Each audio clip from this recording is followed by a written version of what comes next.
بسم اللہ الرحمن الرحیم۔ السلام علیکم ورحمۃ اللہ وبرکاتہ۔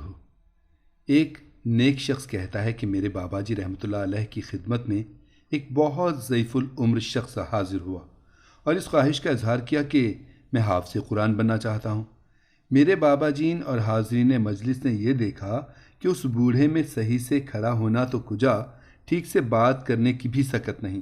آنکھوں کے اندر باہر کے چاروں شیشے ایسے بری طرح دھندلائے ہوئے تھے کہ سامنے کھڑا شخص بھی اسے کوسوں دور بھی دکھائی نہ دیتا تھا۔ پوپلے منہ میں صرف اور صرف ایک گلی سی زبان بچی تھی، وہ بھی اکثر حلقوم کی جانب کھینچی رہتی۔ دوسرے کی بات البتہ ہاتھ کا بھونپو سا بنا کر تھوڑی بہت سن لیتا تھا۔ یہ حالت ناتوانی اور شوق حفظ قرآن دیکھ کر بابا جی نے تبسم فرماتے ہوئے اسے پاس بٹھایا، پوچھا، بابا جی، آپ کو اس عمر میں جب انسان گھوڑے پہ بیٹھنے کی تیاری کرتا ہے، یہ قرآن شریف کے حفظ کرنے کا خیال کیوں کر آیا؟ بوڑھے آدمی نے ٹھہر ٹھہر کر سوچ سوچ کر جواب دیا، پیر جی، بس جی، حیاتی ساری ایسے ہی گنوا دی ہے۔ ایک دن میرے یار علمے نے مجھے نصیحت کی کہ چراغ دینا، تو مرنے دندے لگا ہوا ہے، سنا ہے کہ قبر میں بڑا اندھیرا ہوتا ہے۔ یار، تیرا نام چراغ دین ہے، میرے دل میں آیا ہے تو قبر میں کوئی ایسا چراغ لے جائے جس سے تیری قبر کا اندھیرا دور ہو جائے اور تجھے وہاں کوئی تکلیف وغیرہ نہ ہو۔ پیر جی، اس کی یہ بات میرے دل میں کھب سی گئی۔ میں نے اپنے پنڈ کے مولوی رمضان ملوانے سے بات کی۔ اس نے بتایا کہ قرآن پاک کا حافظ اپنی اگلی پچھلی 7 پشتوں کی بخشش کا سبب بنتا ہے، اور چونکہ مرنے والے کے سینے میں قرآن مجید ہوتا ہے، اس لیے اس کی قبر میں نور برستا رہتا ہے، کیونکہ قرآن بھی چراغ دین ہے۔ بوڑھے بابے کی یہ بھولی بھالی سیدھی سادھی بات سن کر بابا جی اور حاضرین مجلس بہت محظوظ ہوئے۔ بابا جی نے فرمایا، بھائی بزرگا، یہ تمہارے یار نے تو تمہیں بالکل بڑے فائدے اور علم کی بات بتائی۔ قرآن مجید تو واقعی چراغ دین اور نور ہدایت ہے۔ جس نے اسے پکڑا، پڑھا، سیکھا، حفظ کیا، پھر اسے سنبھالا اور اس کے مطابق عمل کیا، اس نے فلاح پائی۔ اب بولو، کیا ارادے ہیں؟ وہ راشا زدہ ہاتھ کا بھونپو کان پہ دھرتے ہوئے بولا، پیر جی، ذرا اچھی بولو، مینوں گھٹ سنائی دیندا ہے۔ بابا جی نے بڑی نرمی سے ذرا بلند آہنگ میں پھر اپنی بات دہرائی۔ بابے نے اپنے اسی دیہاتی لہجے میں جواب دیا، پیر جی، ارادہ تو یہی لے کر آپ کے قدموں میں پہنچا ہوں کہ آپ مجھے خدا کے واسطے چراغ دین بنا دیں۔ میں قرآن شریف کا حافظ بننا چاہتا ہوں۔ بابا جی اب سنجیدگی سے پوچھنے لگے، بابا جی، آپ نے ناظرہ تو پڑھا ہوگا؟ نہیں جی، میں نے کچھ پڑھا ہوتا تو آپ کے پاس کیوں آتا؟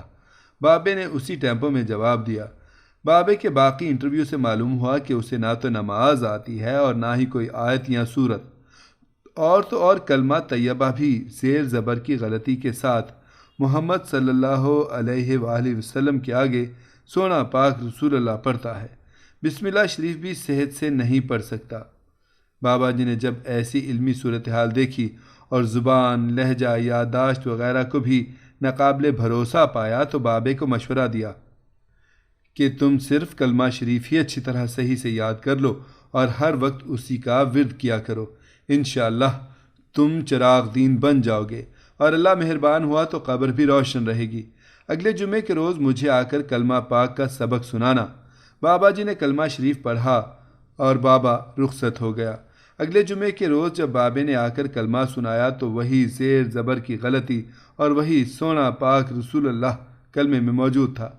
بابا جی سخت جزبز ہوئے کہ 8 دنوں کی دہرائی اور پکائی کے بعد بھی بابے کا کلمہ کچے کا کچا ہی رہا۔ بابا جی، کلمہ طیبہ کو صحیح اور درست مخرج کی ادائیگی کے ساتھ پڑھنا ہی درست اور ثواب ہے۔ غلط یا بڑھا گھٹا کر پڑھنے سے گناہ ہوتا ہے۔ بابا جی نے دوبارہ زیر زبر کی غلطیاں صحیح کرائیں اور سونا پاک کے زائد الفاظ لگانے سے منع فرمایا۔ بابا پوپلے منہ سے کلمہ دہراتے ہوئے چلا گیا۔ اگلے جمعے نماز سے پہلے بابا حاضر ہو گیا، آتے ہی ہاتھ کھڑے کر دیے۔ پیر جی، زیر تے زبر دی غلطی تو ٹھیک ہو گئی ہے، پر سونا پاک لگائے بغیر میں کلمہ شریف نہیں پڑھ سکتا۔ میرے منہ سے خالی محمد رسول اللہ نکلتا ہی نہیں ہے۔ آپ کے بچے سلامت رہیں، آپ اللہ کو مجھے سونا پاک لگا کر کلمہ پڑھنے کی اجازت لے دیں۔ میں بے شک کہہ دیں کہ بابے چراغ دین دے منہ خالی محمد رسول اللہ پھبدائی نہیں۔ بابا جی اور ہم سب ہم نشیں بابے چراغ دین کا پوپلا منہ دیکھ رہے تھے۔ بابا جی نے تیسری بار پھر بابے کو صحیح کلمہ پاک پڑھنے کی تلقین کر کے رخصت کر دیا۔ اس بار رخصت ہوتے سمے وہ بوڑھا کچھ دل گرفتہ سا نظر آیا تھا۔ کچھ دنوں سے بابا جی کے دشمنوں کے مزاج برہم تھے، مجالس خاص و عام موقوف تھیں، کھانے پینے اور عبادات کے اوقات میں بھی خلل واقع تھا۔ روزانہ آنے جانے والے احباب کے علاوہ ہم 2-3 خادم خاص جنہیں بابا جی کے مزاج میں خاصا دخل تھا پریشان سے تھے۔ کچھ سمجھ نہیں آ رہا تھا کہ کیا کریں۔ ایسی کسی میں جرت نہیں تھی کہ زبان کھول کر پوچھ لیں۔ لے دے کر ایک صرف میں ہی تھا جس پہ سب کی نظر تھی کہ میں ٹو لگاؤں کہ سرکار کے مزاج کیوں برہم ہیں۔ نصیب دشمنا، طبیعت پہ کیا بوجھ ہے۔ ظہرانے کے فوراً بعد قیلولے سے پہلے میں اجازت لے کر حجرے میں داخل ہوا۔ وہ فرشی نشست پہ نیم دراز سے کسی کتاب کے مطالعے میں مگن تھے۔ وعلیکم السلام کہتے ہوئے کتاب بند کر دی اور فرمایا، بابا چراغ دین کے پنڈ جانا ہے۔ مسلسل 2.5 گھنٹے تانگے پہ سفر کے بعد جب ہم بابے کے پنڈ پہنچے تو گاؤں کی مسجد میں عصر کی اذان ہو رہی تھی۔ ہم سیدھے مسجد میں ہی چلے گئے۔ مسجد کے امام مولوی محمد رمضان کو جب معلوم ہوا کہ بابا جی تشریف لائے ہیں تو اس نے اپنے ذرائع سے کانوں کان پورے گاؤں میں یہ خبر اڑا دی۔ دیکھتے ہی دیکھتے مسجد نمازیوں سے آسودہ ہو گئی۔ بابا چراغ دین اور اس کا بیلی بابا علم دین بھی آئے۔ عورتیں، بچیاں، بوڑھیاں مسجد کے باہر پیپل کے درخت تلے جمع ہو گئیں۔ سنتوں سے سب فارغ ہوئے تو مولوی صاحب نے بابا جی کی خدمت میں امامت کے لیے درخواست کی۔ بابا جی نے متبسم لہجے میں سب نمازیوں کو مخاطب کرتے ہوئے فرمایا، اللہ کے نیک بندو، آج میں خود ایک ایسے اللہ کے بندے کے پیچھے نماز ادا کرنے کے لیے یہاں تک آیا ہوں جو آپ کے گاؤں کا ہی وسیق ہے، اور آپ سب اس اللہ کے بندے کو اچھی طرح جانتے ہیں۔ اگر آپ مجھے اجازت دیں تو میں اس اللہ کے بندے سے درخواست کروں کہ وہ ہماری امامت کرے۔ سب نمازیوں نے سبحان اللہ کہتے ہوئے اپنی رضامندی کا اظہار کر دیا۔ تب بابا جی اٹھے اور بابے چراغ دین کے پاس پہنچے، دونوں ہاتھوں سے اٹھایا، ساتھ لے کر امامت کے مصلے پہ لا کھڑا کیا۔ خود تکبیر کہنے کے لیے اس کے عقب میں کھڑے ہو گئے۔ اب بابے چراغ دین کا یہ عالم کہ وہ باولوں کی طرح ادھر ادھر سب کو دیکھ رہا ہے۔ اس کی سمجھ میں کچھ نہیں آ رہا تھا کہ اس کے ساتھ کیا ہو رہا ہے۔ بابا جی نے اسے کہا، بابا چراغ دین، آج ہم سب تمہاری اقتداء میں نماز ادا کریں گے۔ میں تکبیر پڑھتا ہوں، تم نماز شروع کراؤ۔ پھر وہی بات کہ بابے چراغ دین کے پلے کچھ نہیں پڑ رہا تھا کہ اس کے ساتھ آج یہ کیا ہو رہا ہے۔ اس کے ساتھ تو ویسے ہی نمازی کھڑے ہونے سے اجتناب برتتے تھے کہ جب جماعت قیام میں ہوتی تو بابا رکوع میں چلا جاتا، قعدے کے وقت وہ سجدے میں پڑا ہوتا اور خدا جانے وہ کیا کچھ پڑھتا رہتا۔ اکثر وہ سجدے میں پڑا خراٹے بھی لینے لگتا۔ نماز دعا کے بعد نیک دل نمازیوں سے بیدار کر کے ہاتھ بازو تھامے گھر تک پہنچا آتے۔ اب اسی نیم مخبوط الحواس چراغ دین کو بابا جی نے پورے گاؤں کے خرد و کبیر کی نماز کا فرسٹ کیپٹن بنا کر مسجد کے کاکپٹ میں بٹھا دیا تھا۔ کوئی کیا بولتا، بابا جی کی حیثیت اور مرتبے سے سبھی واقف تھے۔ بابا جی نے تکبیر پڑھنی شروع کر دی، ختم بھی ہو گئی۔ اب بابا چراغ منہ کعبے کی طرف کر کے اللہ اکبر کہے تو مقتدی بھی اللہ اکبر کہہ کر ہاتھ باندھیں، مگر بابا چراغ دین تو رخ نمازیوں کی جانب کیے بٹ سب کو دیکھ رہا تھا۔ بابا جی نے اس کا رخ قبلہ شریف کی جانب موڑا، خود ہی اس کے ہاتھ ناف پہ رکھوائے اور خود اللہ اکبر کہہ کر نیت باندھ لی۔ مقتدیوں نے بھی ایسا ہی کیا۔ 1 منٹ، 2 منٹ، 5 منٹ، حتیٰ کہ اتنا وقت گزر گیا کہ کوئی مشاق حافظ پورا پارا ختم کر جائے۔ بابا چراغ دین آگے کھڑا کبھی پیچھے دیکھنے لگتا، کبھی پنڈلیوں اور پاؤں کو کھجلا آنے لگتا۔ بوڑھے، بیماروں اور بچوں نے تو کبھی کے کھنگورے مارنے شروع کیے ہوئے تھے، مگر وہاں آگے سننے اور ان اشاروں کو سمجھنے والا کون تھا؟ بابا چراغ دین، جس کے 2 قدم پہلو میں توپ داغی جائے تو اسے پٹاخے کی آواز بھی سنائی نہ دے۔ 3-4 نمازی نماز توڑ کر صفوں سے باہر نکل گئے اور کچھ وقت اسی کشمکش، صبر و جبر میں گزر گیا۔ پھر پتہ نہیں خدا نے کیا دل میں ڈالی کہ بابا چراغ دین اللہ اکبر کہے بغیر رکوع میں چلا گیا۔ اگر اس وقت ہمارے بابا جی اللہ اکبر نہ کہتے تو پیچھے کسی کو بھی نہیں پتا تھا کہ آگے رکوع بھی ہو چکا ہے۔ بہرحال سب ہڑبڑا کر رکوع میں چلے گئے۔ جب 10 منٹ اسی طرح مرغا بنے گزر گئے تو چند اور لوگ نماز توڑ کر مسجد میں سے نکل گئے۔ کھنگورے اور مصنوعی کھانسی بدستور چل رہی تھی۔ پھر اللہ کا کرنا کچھ یوں ہوا کہ بابا چراغ دین وہیں سے ہی سجدے میں چلا گیا، بلکہ یوں کہیے کہ لیٹ ہی گیا۔ مقتدی بھی سجدے میں تھے اور امام بھی، اور اب جیسے ان سب کو سجدے نے پکڑ لیا تھا۔ کھسر پھسر ہو رہی تھی اور ایک دوسرے کو کوہنیاں ماری جا رہی ہیں۔ آخر کب تک کوئی سجدے میں پڑا رہے؟ انسان ہے، فرشتہ تو ہے نہیں کہ سجدے میں پڑا رہے، تو قیامت تک وہیں پڑا رہے۔ اب 5-7 افراد اور کم ہو گئے۔ امام صاحب کے خراٹوں کی آوازیں مسجد کے سقادے تک سنائی دے رہی تھیں۔ 2-4 اور سقا قسم کے نمازی لاحول پڑھتے ہوئے نماز توڑ کر گھروں کو نکل گئے۔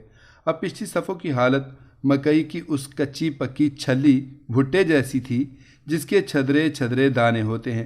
صرف پہلی صف، جس میں کچھ معززین گاؤں اور بابا جی سرکار تھے، دائیں بائیں اور آخری 1-2 نمازی غائب ہو جانے کے باوجود سالم تھی۔ کہیں پیچھے سے کسی بچے کی آواز ابھری، اوے بابے دینیاں مار گئے ہیں یا جیونا ہیں؟ ہمارے بابا جی نے اللہ اکبر کہتے ہوئے سجدے سے سر اٹھایا، سلام پھیر کر نماز توڑ دی، پھر بلند آواز سے ان للہ و انا الیہ راجعون پڑھا۔ عشاء کے بعد بابا چراغ دین کی نماز جنازہ بابا جی نے پڑھائی۔ اپنے گاؤں کے علاوہ نزدیک و دور کے ہزاروں لوگوں نے شرکت کی۔ بڑے بوڑھوں نے کہا کہ آج تک اس علاقے میں کسی انسان کا اتنا بڑا جنازہ نہیں دیکھا گیا۔ دفن کے وقت بابا جی نے خود اپنے ہاتھوں سے مٹی دی اور دعا کے بعد لوگوں سے کہا، لوگو تم کیا جانو کہ تمہارے درمیان سے آج کون سی ہستی عالم بالا کی جانب مراجعت کر گئی ہے؟ ان پڑھ دیہاتی سا بابا چراغ دین، جسے نماز آتی تھی اور نہ کلمہ شریف صحیح سے پڑھا جاتا تھا، اسے کلمہ شریف پڑھتے وقت سونا پاک کی اضافت کے ساتھ محمد رسول اللہ کہنا اچھا لگتا تھا۔ بس اسی سونے پاک محمد صلی اللہ علیہ وآلہ وسلم کے صدقے میں ہی اللہ نے اپنے سادے مراد انسان کو بخشش کا وہ رتبہ عطا فرما دیا جس کی خواہش ولی اور قطب کیا کرتے ہیں۔ بے شک اللہ پاک کو اخلاص ہی پسند ہے۔ کسی کی غلط ملت ادا، سادگی، بھول پن، نادانستگی میں بے ادبی، بے تکلفی اور بے علمی بھی جس میں اخلاص اور نیت کی پاکیزگی شامل ہو، اللہ پاک کو ایسی پسند آتی ہے کہ وہ اسے شرف بخشش عطا کر دیتا ہے۔ اور کہیں بڑے بڑے عابدوں، پرہیزگاروں اور عاملوں کاملوں کو ان کے غرور، ریا، تکبر، علم یا پرہیزگاری کے ذرا سے زوم پہ انہیں قعر مذلت میں پھینک دیتا ہے۔